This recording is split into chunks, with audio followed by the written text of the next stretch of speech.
Chapter 1. Two Ships. The race began in the summer of 1910.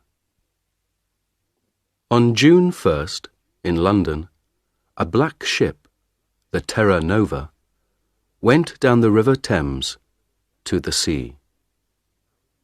Thousands of people stood by the river to watch it. They were all excited and happy.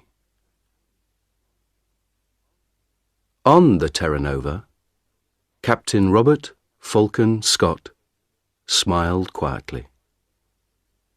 It was a very important day for him.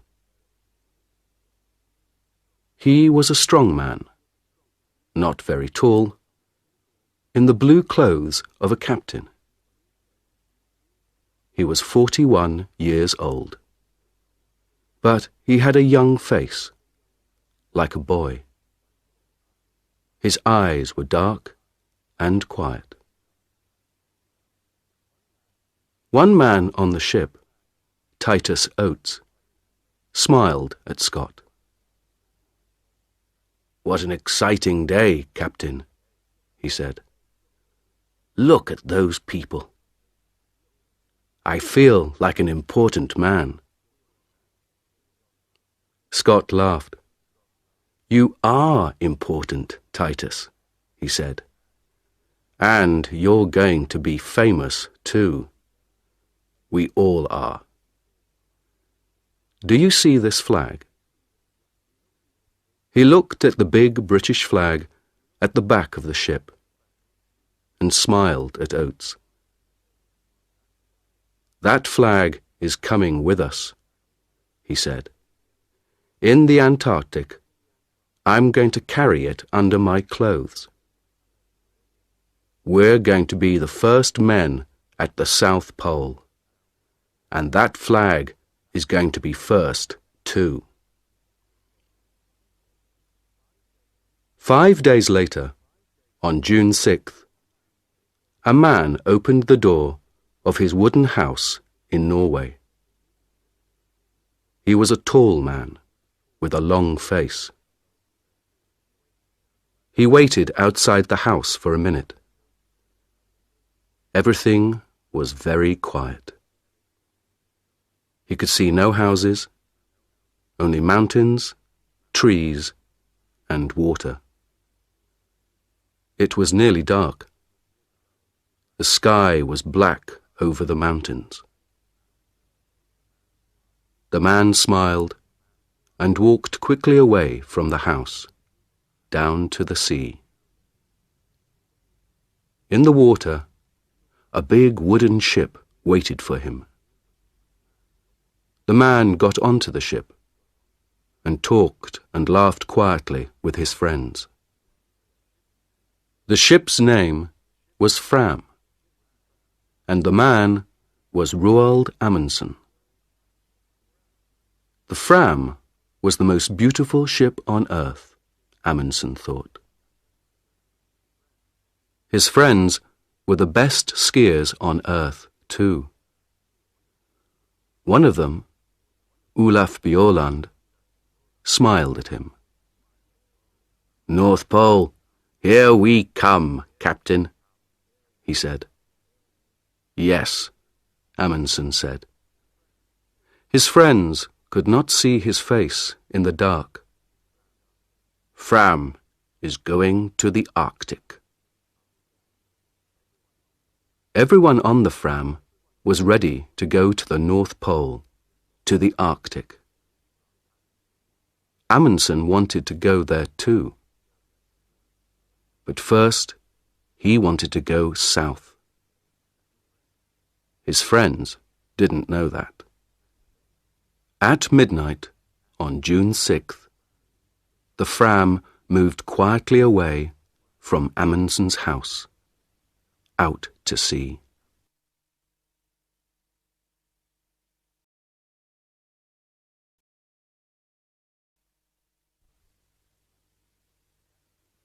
Chapter 2. The Race. The Fram went to an island in the south of Norway. It was a very little island, with only one small wooden house, 2 trees, and nearly 100 dogs. "Look at that," Bjaaland said. "It's an island of dogs. There are dogs in the water, near the trees, on the house, dogs everywhere." 2 men came out of the house. "Hassel! Lindström!" Amundsen said. "It's good to see you. How many dogs do you have for me?" 99, Roald," said Hassel. "The best 99 dogs from Greenland. And they're very happy. They don't work, they just eat and play all day. They're having a wonderful summer here." "Good, good," Amundsen laughed. "But that's finished now." "Hey, Bjaaland, stop laughing. Come down here and help me. Let's get all these dogs onto the ship." It was not easy. The dogs were fat and strong, and they didn't want to go on the ship. But at last, after 3 hours' hard work, all 99 were on the ship, and the Fram went out to sea again. The men were not happy. The weather was bad, the dogs were dirty, and some of the men were ill. They began to ask questions. "Why are we bringing dogs with us?" asked one man, Johansson. "We're going thousands of kilometers south, past Cape Horn, and then north to Alaska. Why not wait and get dogs in Alaska?" "Don't ask me," said his friend Helmer Hansson. "I don't understand it." The men talked for a long time. Then, on September 9th, Amundsen called everyone to the back of the ship. He stood quietly and looked at them. Behind him was a big map. It was not a map of the Arctic. It was a map of Antarctica. Bjaaland looked at Helmer Hansson and laughed. Then Amundsen began to speak. "Boys," he said, "I know you are unhappy. You often ask me difficult questions, and I don't answer. Well, I'm going to answer all those questions now, today. We began to work for this journey 2 years ago. Then, we wanted to be the first men at the North Pole. But last year, Perry, an American, found the North Pole. So, America was first to the North Pole, not Norway. We're going there, but we're too late." "I don't understand this," Bjaaland thought. "Why is Amundsen talking about the North Pole, with a map of Antarctica behind him?" Amundsen stopped for a minute, and looked at all the men slowly. No one said anything. "We have to go a long way south before we get to Alaska," he said. "Very near Antarctica, you know. And Captain Scott, the Englishman, is going to the South Pole this year. He wants to put his British flag there. An American flag at the North Pole, a British flag at the South Pole." Bjaaland began to understand. He started to smile and couldn't stop. He was warm and excited. "Well, boys," Amundsen said slowly, "do we want the British to put their flag at the South Pole first? How fast can we travel? We have a lot of dogs, and some of the most wonderful skiers on earth. Bjorland here is the best in Norway. So, I have an idea, boys. Let's go to the South Pole and put the Norwegian flag there before the British. What do you say?" For a minute or two, it was very quiet. Amundsen waited, and the men watched him and thought. Then Bjorland laughed. "Yes," he said, "why not? It's a ski race, isn't it? And the English can't ski. It's a wonderful idea. Of course. Let's go."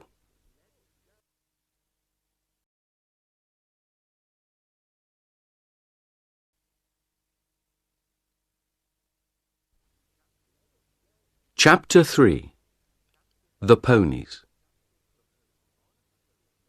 On October 27th, the Terra Nova arrived in Wellington, New Zealand. When Scott came off the ship, a newspaper man walked up to him. "Captain Scott? Captain Scott, can I talk to you, please?" he said. Scott stopped and smiled. "Yes, of course," he said. "What do you want to know?" "Are you going to win?" the man asked. "Win?" Scott asked. "Win what?" "Win the race to the South Pole, of course," the newspaper man said. "It's a race between you and Amundsen now. Look at this." He gave a newspaper to Scott. Scott looked at it. It said, "Fram races Scott to South Pole. We're going to win, says Amundsen." Scott's face went white. "Give me that," he said. He took the newspaper and read it carefully. The newspaper man watched him and waited. "Well, Captain Scott," he said at last, "who's going to win this race? Tell me that." Scott looked at him angrily. "This is stupid," he said. "It's not a race. I came here to learn about the Antarctic. I'm not interested in Amundsen or in races." Then he walked back onto his ship, with the newspaper in his hand. Later that day, he talked to his men.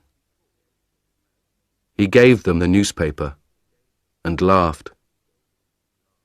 "It doesn't matter," he said. "We're in front of Amundsen. And we have more men and more money. He has only 8 men and a lot of dogs. I know about dogs.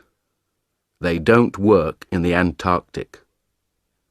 We have 16 men and the new motor sledges. They are much better. And tomorrow the ponies are coming. We need ponies, motor sledges, and good, strong British men. That's all. Forget about Amundsen.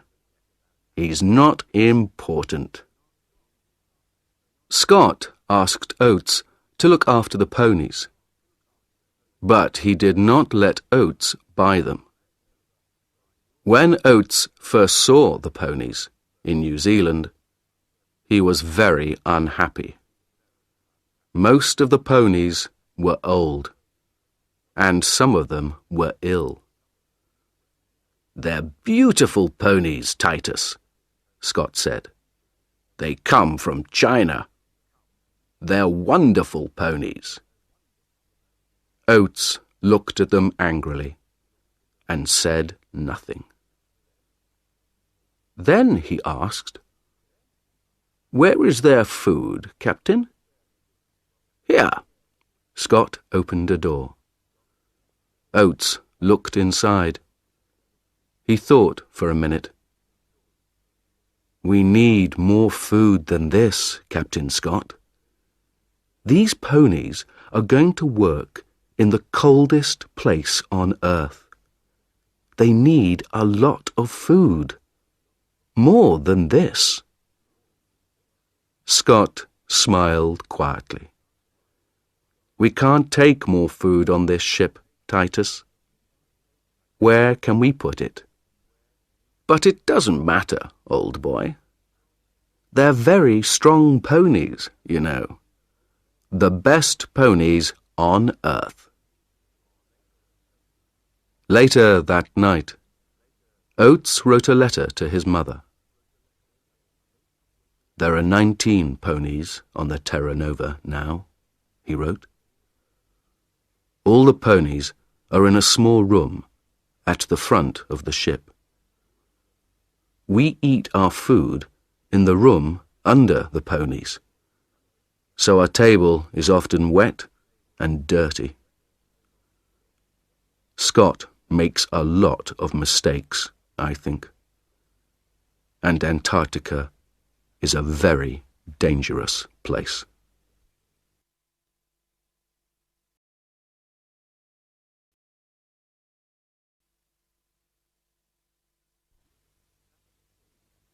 Chapter 4.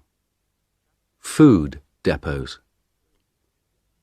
The two ships, Terra Nova and Fram, arrived in Antarctica in January 1911, at the end of summer. The Englishmen and the Norwegians wanted to stay on the ice all winter. They wanted to be ready to go to the South Pole at the beginning of the next Antarctic summer. The dogs pulled the Norwegians' sledges.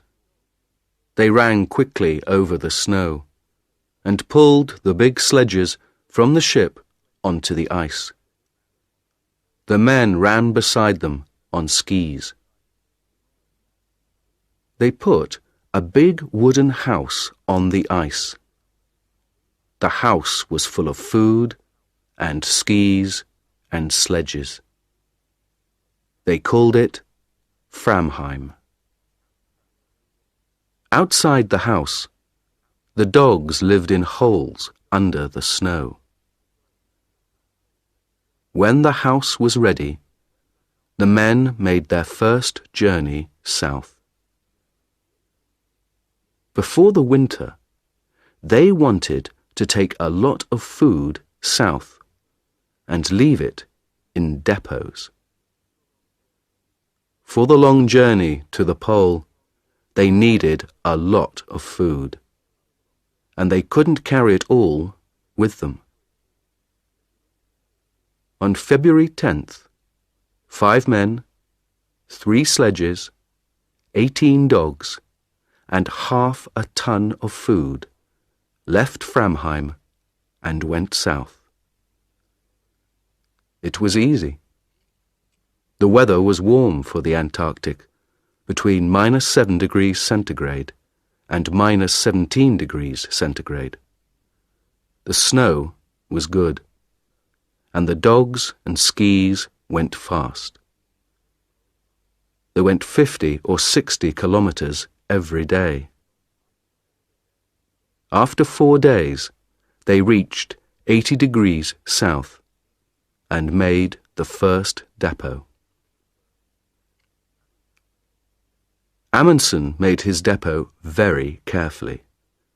It was very important to find it again next summer. So he put a big black flag on top. Then he put 10 flags to the east of the depot, each flag half a kilometre from the next, and 10 flags to the west. So, there were flags for 5 kilometres to the left of the depot and 5 kilometres to the right. Then they went back to Framheim and took some more food south, this time to 82 degrees south. This time it was harder. The temperature was sometimes minus 40 degrees centigrade, and there were strong winds with a lot of snow. The dogs and men were very tired, and the tents and boots were bad. At the second depot, they put out 60 flags to help them find it again. They came back to Framheim on March 23rd. It was nearly winter in the Antarctic.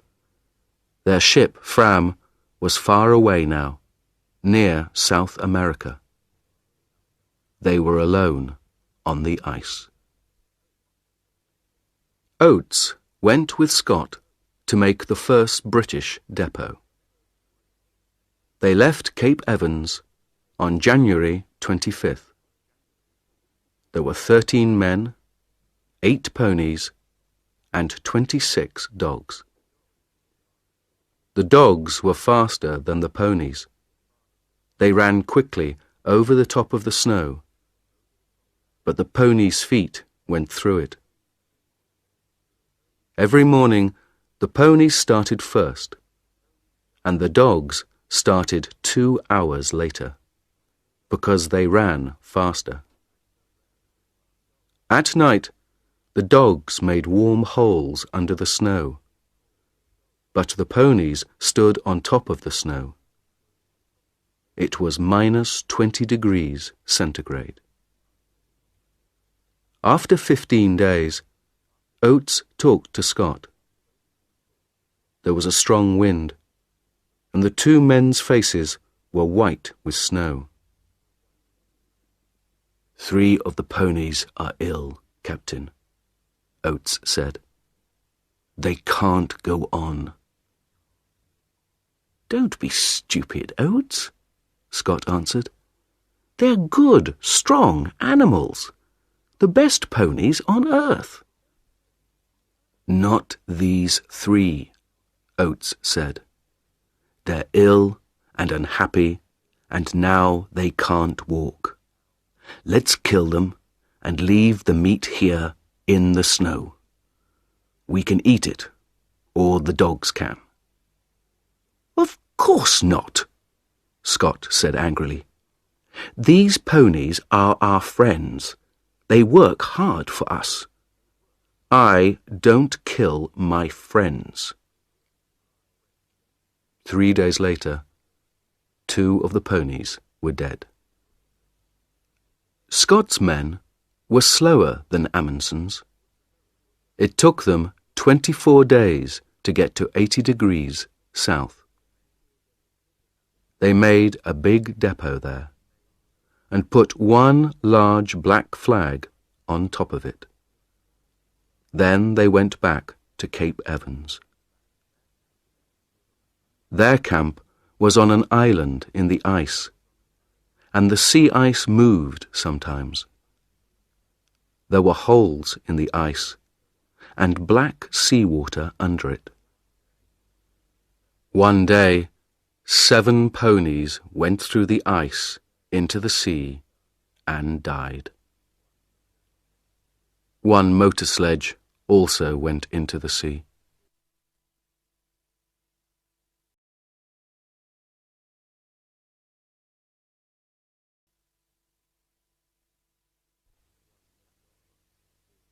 Chapter 5. A long, cold winter. It was dark for 4 months. Outside the wooden house at Framheim, it was often minus 60 degrees centigrade. The dogs lived in warm holes under the snow. The men stayed in the house and worked in their rooms under the snow. The skis and sledges came from the best shops in Norway, but Bjaaland wasn't happy with them. He changed a lot of things on the skis and sledges. Soon, the sledges were stronger than before. The skis were better and faster too. All the Norwegians worked hard. They looked after their dogs and worked on their equipment, the sledges, skis, tents. Every day they thought about their journey to the pole and talked about it. And every day Amundsen thought about Scott. One day, in midwinter, he talked to his men. "Let's start early, before Scott," Amundsen said. "Remember, Scott has more men than us, and he has motor sledges too. Perhaps they can go faster than us." Bjaaland laughed. "Oh no, they can't go faster than me," he said. "On snow, nothing can go faster than a good man on skis." "We don't know," Amundsen said. "You're the best skier in Norway, but you get tired, and dogs get tired too. Motor sledges don't get tired. They can go all day and all night." Johansen laughed angrily. "That's stupid," he said. "Perhaps the motor sledges can go all night, but the Englishmen can't." "The English can't win, Roald. They don't understand snow, but we do. And they're too slow." "Perhaps," Amundsen said, "but I want to win this race. So we're going to start early. Do you understand?" It was quiet and warm inside Framheim. Bjaaland looked at Amundsen and thought about the long, cold journey in front of him. He thought about the dogs in their holes under the snow and listened to the wind over the house. "When, Roald?" he said quietly. "On August 24th. The sun comes back on that day. We start then." "But we can't," Johansen said. He looked angry and unhappy. "That's too early. We can't start then. It's dangerous and stupid." Amundsen looked at Johansen coldly. "You're wrong, Johansen," he said. "We want to win, remember? So we start on August 24th. Bjaaland listened to the winter wind outside. In Scott's camp, at Cape Evans, no one talked about Amundsen, and no one worked hard. They had good food, and they played football on the snow. They wrote a newspaper, the South Polar Times, and read books. No one learnt to ski, no one worked on the motor sledges. Twice, men went for long journeys across the snow. They walked and pulled the sledges themselves. Oates stayed at Cape Evans and looked after his ponies. Over the window in Cape Evans, Scott put a map of Antarctica. With a pen, he made a line from Cape Evans to the South Pole, and he put a little British flag at the pole. Under the map, Scott wrote the day for the start of their journey. "We start on November 3rd, he wrote.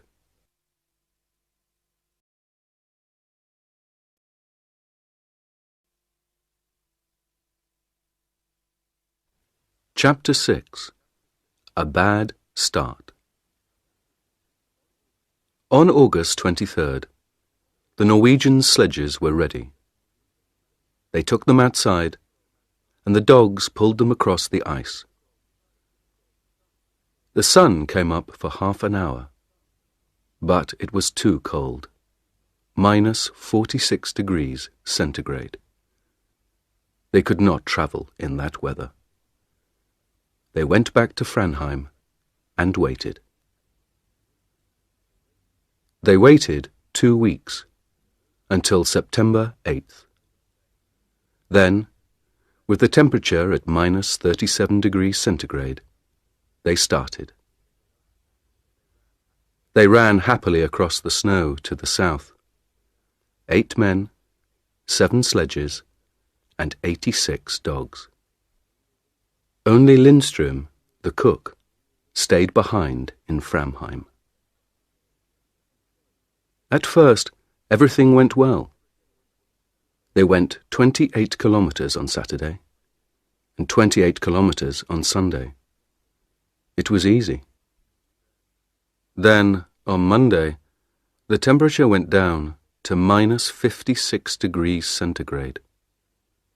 There was white fog in front of their faces. They couldn't see anything. But they travelled 28 kilometers. That night, in their tents, they nearly died of cold. Next day, they stopped and made snow houses. Inside the snow houses, it was warm. But everyone was unhappy. "I told you, Roald," Johansen said. "Even September is too early. We can't travel in this cold. Do you want us to die? Let's go back and wait for better weather." Amundsen was very angry. He was angry with Johansen, but he was angry with himself too.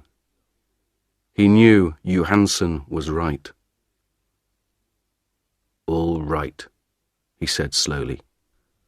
"We can go on to the depot at 80 degrees south, leave the food there, and then go back. We can't do more than that." It was 37 kilometers to the depot.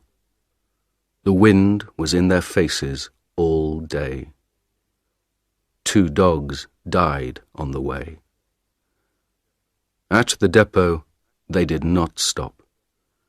They put out the food and the flags, turned round, and went north. At last, the wind was behind them. The dogs ran quickly, and the men sat on the empty sledges. They went faster and faster. It was like a race. Amundsen was on Wisting's sledge, and soon he, Wisting, and Hansen were 3 or 4 kilometers in front. Soon they were alone. They travelled 75 kilometers in 9 hours, and they reached Framheim at 4 o'clock that afternoon. Bjaaland arrived 2 hours later with 2 more men. But the last 2, Johansen and Prestrud, went more slowly. Their dogs were tired. Their feet were wet and cold. They had no food, and they were alone in the dark. The temperature was -51 degrees centigrade. They reached Framheim at midnight. Next morning, Johansen was angry. In front of everyone, he said, "You were wrong, Roald. September was too early. I told you, but you didn't listen. And then you left us alone, and we nearly died in the cold. You're a bad captain. I'm a better captain than you are." Amundsen was very angry. But at first he said nothing, because he knew that Johansen was right. Then, that evening, he gave a letter to Johansen. It said, "You aren't coming to the pole with me. When I go south, you can take some dogs and go east to King Edward VII land. You can go with Prestrud and Stubberud. You can be the first men to go there, but not to the South Pole." The Norwegians stayed in Framheim and waited. They lay in bed, listened to the wind outside, and thought about Scott and his motor sledges.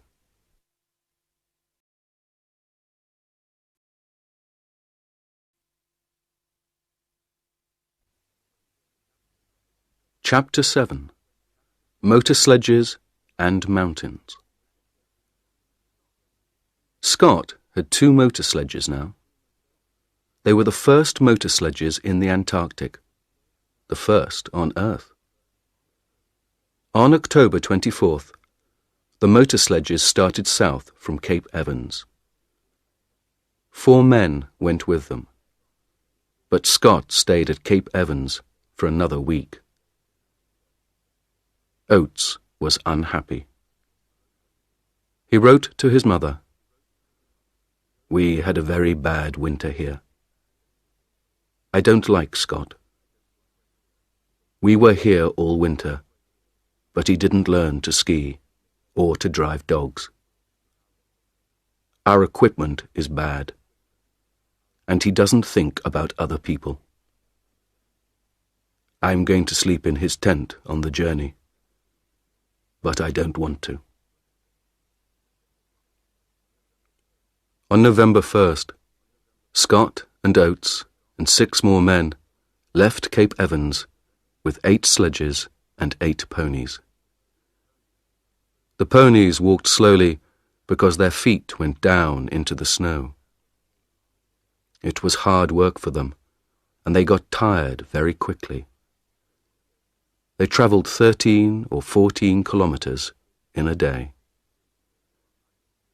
Behind the ponies came Mears with 1 sledge and some dogs. Mears knew how to drive dogs. Every day, Mears started 2 hours after the ponies and arrived 2 hours before them. After 5 days, they found the motor sledges. The Norwegians began again on October 20th. There were 5 men this time: Amundsen, Bjaaland, Wisting, Hassel, and Hansen. They had 4 sledges and 48 dogs. There was a lot of wind and fog. On the first day, Wisting's sledge suddenly stopped, and the back went down. "Come on, you dogs," he said angrily. "Pull, pull." At first, nothing happened. Then, slowly, the sledge moved again. Wisting looked down over the side of the sledge. Under the snow, there was a 50-meter hole. "Did you see that?" Amundsen said. "The ice wants to eat us. Men, dogs, sledges, everything." On the 4th day, they reached the depot at 80 degrees south. There was a bad snowstorm, but they found the flags easily. Next day, the men stayed in their tents, and the dogs played in their holes under the snow. They were all happy. They had a lot of food, they had good equipment, and they were warm, they could travel fast. Next morning, the snowstorm stopped, and the journey began again. Today, everything is wonderful, Violand wrote in his diary. But where is Scott? In front of us or behind? There was no one with the motor sledges. They were broken.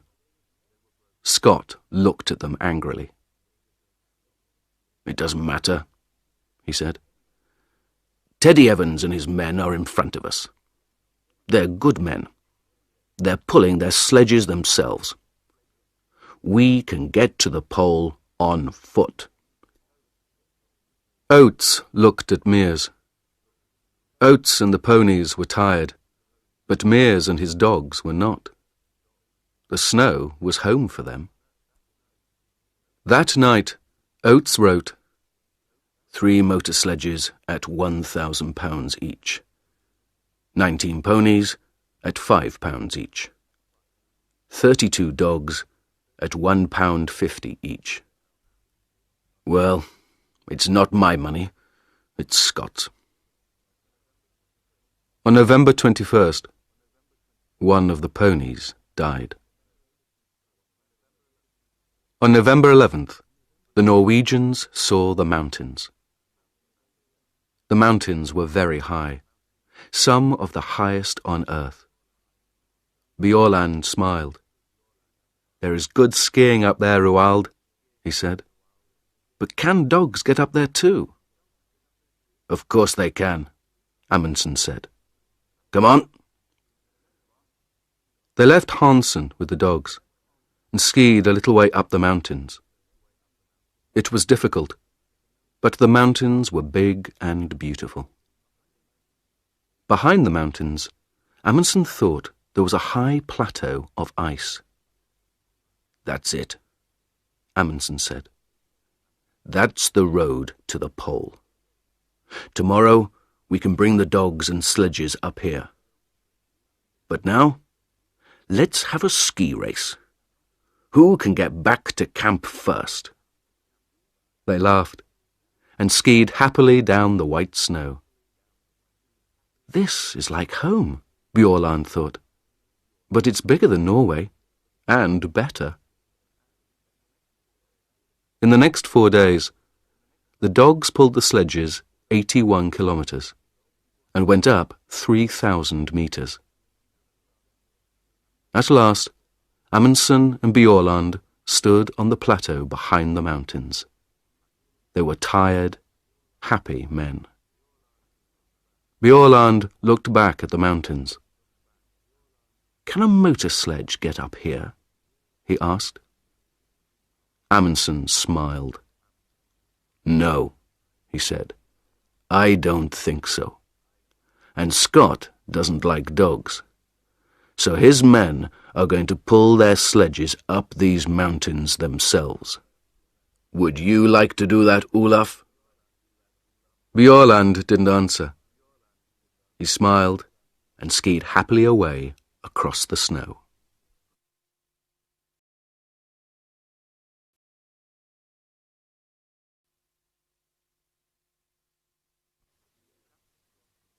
Chapter 8. Across the Plateau. On November 21st, the Norwegians killed 30 dogs. "They were happy," Amundsen said, "and now they're going to die quickly. We need 3 sledges and 18 dogs to go to the pole." When the dogs were dead, the other dogs ate them. The men ate them too. They were good friends, Bjaaland wrote in his diary. And now they are good food. 2 days later, the dogs were fat. Then, in a snowstorm, they began their journey again. After the snowstorm, there was fog, and in the fog, they got lost on an ice river with hundreds of big holes in it. They could see nothing, and it was very dangerous. In 4 days, They moved 9 kilometers. But the ice is beautiful, Bjaaland wrote. Blue and green and white. This is a wonderful place, but I don't want to stay a long time. After the ice, there were strong winds and bad snowstorms. They could see nothing in front of them. But every day they travelled 25 or 30 kilometres. Then, on December 9th, the sun came out. They were at 88 degrees, 23 minutes south, 175 kilometres from the pole. 5 more long days, Bjaaland wrote. That's all now. But where is Scott? For 4 days, Scott's men stayed in their tents near the mountains. There is a bad snowstorm outside, Oates wrote. It's too cold for the ponies, and our clothes and skis are bad too. On December 9th, Oates killed the ponies. They were tired and ill, and they could not walk up to the plateau.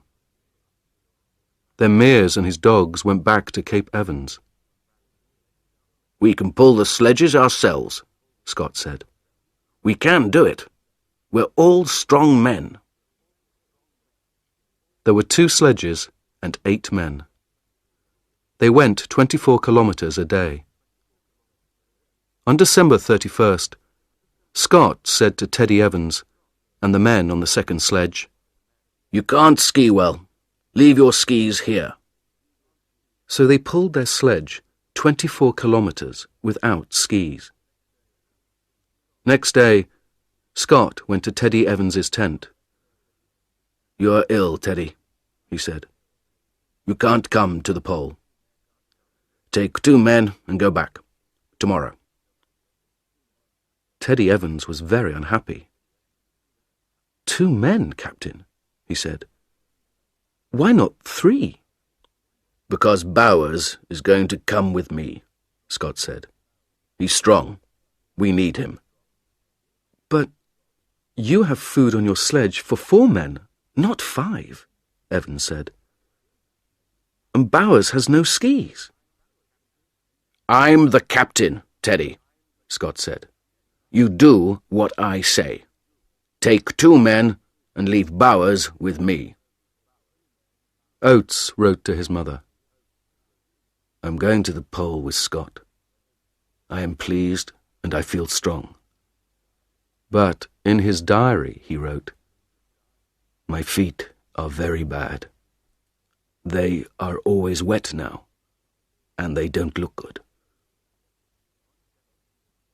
On January 4th, Scott's men left Teddy Evans and went on. Scott, Oates, Wilson and Edgar Evans had skis, but Bowers did not. They were 270 kilometres from the pole. December 14th, 1911, was a warm, sunny day. 5 Norwegians skied over the beautiful white snow. It was very quiet. No one spoke. They were excited and happy. 6 more kilometres, Bjaaland thought. Is there a British flag? I can't see a flag, but... Look, Hassel said. What's that over there? Bjaaland left his sledge and skied quickly away over the snow. What is it? He thought. Is it... No. It's nothing, he called. There's nothing there. Nothing. 3 kilometres. 2. Roald, Hansen called to Amundsen. Go in front of me, please. It helps my dogs. That's not true, Bjaaland thought. His dogs are running well today. But Hansen wants Amundsen to be first. The first man at the South Pole. They skied on and on, over the beautiful snow. "Stop!" Amundsen said. He waited quietly for his men. "This is it," he said. Bjaaland looked at him. "But there's nothing here," he said. Amundsen smiled. "Oh, yes, there is," he said. "There's something very important here, Olaf. Very, very important." "What's that, Roald?" "Us. We're here now. Isn't that important, Olaf?" The four men stood on the snow and looked at him. Then, slowly, they all began to laugh.